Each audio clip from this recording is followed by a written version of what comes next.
Hey, Dan Passarelli here. One of the most common and maybe even most useful technical analysis charting techniques is to use moving average crossovers.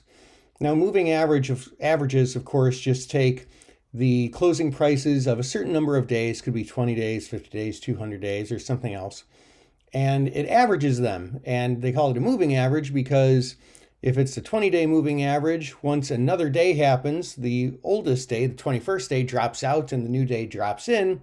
And so it just ends up basically smoothing out the chart patterns. Now, when you use moving averages with different time periods, different number of days in them, it can kind of give you an idea as to how strong the momentum is. Now, take a look at this chart of Apple.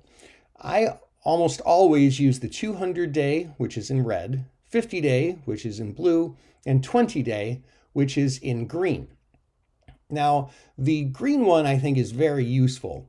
When the green one crosses down below the 50-day moving average, you can see pretty much on almost every point on this chart, the stock ends up following that trend. And so there's a moving average crossover here. The green line crosses above the blue and we end up getting follow through. Here it crossed down below the blue and we end up getting a few days of follow through. Here it crossed up above the blue and we get a really strong, nice move. Here it crossed down below the blue and we get a pretty strong, nice move there too. Now there's a number of things we can do with moving averages, but the moving average crossover is one of them. It's a really useful one to help you gauge momentum if you're a momentum trader. And I hope this helps. This is Dan Passarelli. Trade smart.